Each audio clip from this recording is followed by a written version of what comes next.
If January always hits harder than you expect, this video is about the fastest way to reset your finances after Christmas without panic, guilt, or drastic changes. Not a full budget overhaul, not a no-spend January, and definitely not beating yourself up for what already happened. Because here are my thoughts most people miss. The people who recover fastest after Christmas aren't doing anything extreme. They're doing a few very simple resets in the right order. And today I'm going to walk you through that order. In just a few minutes, I'll show you the exact 10-minute money audit that I use every January and the one that stops the financial spiral and makes things feel manageable again almost immediately. By the end of this video, you should feel calmer about January, even if your bank balance isn't where you want it yet. But before we talk numbers, we have to talk about something even more important. Most people try to fix their finances while they're still emotionally flooded. And that's why January feels so heavy. There's this moment in late December when the decorations are still up, the leftovers are still in the fridge, and yet the pressure of January starts creeping in. You open your bank app, see a number lower than you expected, and your chest tightens, and almost instantly, the self-talk starts. I blew it. I should have known better. I overspent again. None of this is true, and none of it really helps. December is socially engineered to make people overspend emotionally, socially, and psychologically. There's spending driven by love, time pressure, comparison, and guilt, layered on top of nonstop marketing and real life. This is why the first thing I always focus on after Christmas is the emotional reset, because most people try to fix their finances while they're still overwhelmed, and it never works. So before you look at a single receipt, before you check your account balance, before you start Googling how to do a no-spend January, you have to calm your nervous system and release the shame. Otherwise, every step that follows will feel heavier than it needs to be. Nothing you spent in December makes you irresponsible or bad with money. It makes you human.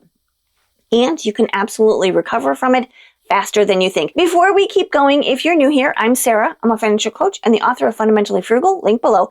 And everything I share here is about practical ways to calm your finances without guilt or extremes. Once that emotional reset is in place, we can move into the fastest step that actually changes how this month feels. The 10-minute money audit. And once I've given myself that emotional reset, I move into what I call the 10-minute money audit. And I want to be very clear about what this is and what it's not. This is not a full budget overhaul. It's not a spreadsheet marathon, and it's definitely not about fixing everything all at once. This is the step where most people start to feel better within minutes, not weeks. The purpose of the audit is simple: to replace fear with facts. Because when you actually know what happened, even if it's uncomfortable, your brain stops filling in the worst case scenarios. And that alone brings relief. Now, when I do this, I don't print statements, I don't color code categories or open a bunch of tabs. I keep it as simple as possible. I open my banking app, grab a notebook, and write down what I notice. That's it. No judging, no commentary, no, I should have known better. Just information. I usually scroll back to the beginning of December and mentally walk through the month. Gifts, food, takeout, holiday events, shipping costs, last-minute purchases. And instead of writing down every single transaction, I'm looking for patterns. Maybe it was a handful of small Amazon orders that quietly added up. Maybe grocery bills were higher because of baking and hosting. Maybe takeout crept in because everyone was exhausted. Maybe a subscription renewed that you forgot about. None of these are good or bad. They're just clues. As I make notes, I also pay attention to which expenses were truly one-time holiday costs and which ones might follow me into January. Gift spending stops. Travel expenses fall away, but things like higher grocery spending, convenience spending, or stress-based purchases tend to stick around if you don't notice them. And this is important. The audit is not a verdict. You're not grading yourself. You're not declaring the month as success or failure. You're gathering puzzle pieces so you can make smart, calm decisions about what comes next. Most people try to fix their finances without actually looking at what needs fixing. This 10-minute step is how you avoid that.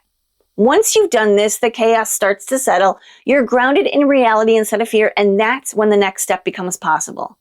Now that we know what actually happened, the next goal is simple. Take some immediate pressure off your budget. Let's talk about how to do that. After I've taken an honest look at what happens in December, the next thing I focus on is creating a little breathing room in the budget. I call this stopping the financial bleeding, and it's one of the fastest ways to feel in control again. If you do nothing else after Christmas, do this part. Most people think they need a full financial makeover at this point, a no-spend month, a brand new budget, a whole new system, but when your money already feels tight, a massive overhaul usually makes everything worse. What you actually need right now are 2 or 3 small actions that stabilize things and lower your stress immediately. For me, the first place I always look is subscriptions. December is full of free trials, impulse signups, and streaming services you added just for the holidays. I take a quick look at my recurring charges and pause anything that doesn't need to renew this month. Not forever, just for now. Even canceling 1 or 2 subscriptions can create instant relief. Next, I look around the house for anything that can be returned, unopened gifts, duplicate items, things that didn't end up being needed. Returning something is not failure, it's being a good steward of your money. And I promise you, you are not the only one standing in return lines the week after Christmas. Food is another place where you can get quick wins. Most households have more food than they realize after the holidays. Before I do another grocery run, I do a quick fridge and pantry scan and plan 3 or 4 simple meals using what we already have. Nothing fancy, just enough to get us through a few days without spending more. Skipping even 1 grocery trip can make a big difference during a January reset. Sometimes I'll give myself a short spending pause. Not a strict no-spend month, just a 3-day pause where I don't buy anything unless it's truly essential. That small window creates space for the budget to breathe and helps reset decision making. You'll be surprised how much clarity comes from a simple pause. Another thing that helps is creating a tiny January buffer. This isn't long-term savings, it's a short-term cushion for the months when heating bills, insurance, and surprise expenses tend to show up. Even $20 or $50 can lower your stress more than you'd expect because you know you have a little room if something does pop up. And here's the most important thing to remember. You do not need to fix everything right now. You're not rebuilding your entire financial life. You're steadying the ship. Pausing a subscription, returning something you don't need, using food you already have, and giving yourself a little buffer helps the ground feel solid again. And once the ground feels solid, it's much easier to make good decisions about what comes next. Now that we've taken some immediate pressure off the budget, we can turn our attention back to January.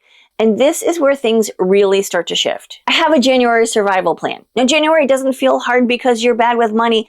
It feels hard because it's stacked with predictable pressure. Heating bills rise, insurance renewals show up, deductibles reset, kids go back to school, groceries run higher because everyone is home more. And on top of all of that, there's this invisible pressure to start fresh in the new year, which often leads to spending that doesn't actually help. So instead of treating January like a blank slate, I plan for what's coming. I call this my January survival plan, and it comes down to 3 things. What's non-negotiable, what's flexible, and what tends to trip you up. I start with the non-negotiables, the bills that keep the household running. The 4 walls, mortgage or rent, utilities, insurance, groceries at a realistic level for this season.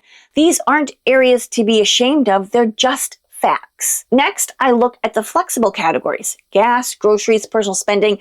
This is where most people get unrealistic and set numbers that don't match their actual lives. I don't aim for perfection here, I aim for honesty. Then I name the habit that tend to trip January up. Maybe it's too much takeout because everyone's tired. Maybe it's mindless online spending during long winter evenings. And maybe it's the new year, new you stuff mentality that sneaks in. Naming these ahead of time makes them easier to spot and easier to stop.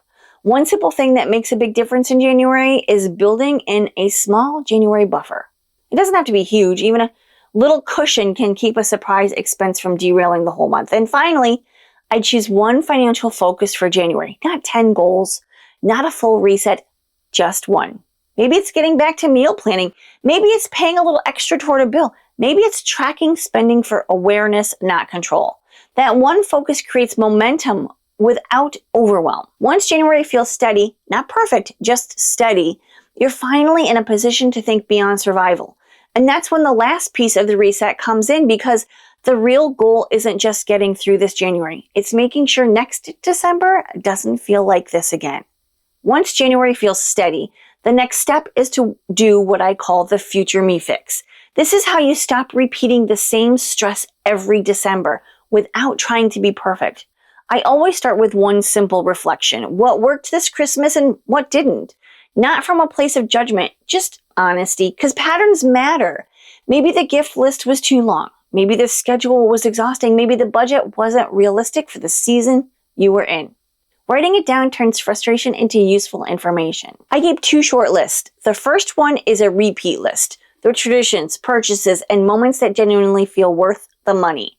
These become anchors for next year, so I'm not reinventing everything from scratch. The second is my never again list. These are the things that drain me financially or emotionally: guilt purchases, forced tradition, food nobody ate, events that caused more stress than joy. Writing them down gives me permission to let them go. Another key part of the future me fix is starting a Christmas sinking fund. And yes, January is the best time to do this. Even a small amount set aside consistently changes everything. By next December, you're not scrambling or leaning on credit cards. You already have a starter. I also take a minute to think about what triggered my spending this year. Guilt, comparison, pressure to make everything perfect. Knowing your triggers makes it easier to set boundaries next time. One of the simplest things I do is write a short note to my future December self. Just a few reminders: what to start early, what to skip, what to say no to. I set it to pop up in January 1st, and then it saves me money and stress every single year. This is how you turn one hard Christmas into a calmer one next time. Not with perfection, but with intention. Recovering financially after Christmas isn't about perfection, it's about direction. You've already done the hardest part. You look at what happened, created breathing room, and made a realistic plan for this January. That's how momentum starts. If you do just one thing this week, make it the 10-minute money audit and pause one subscription. That alone can change how this month feels. If you're looking to get out of debt for the coming year, I'm putting together a great resource to help you do just that. I'll leave a link in the description and in the pinned comment to get you on that waiting list. It's going to be out in just a few weeks.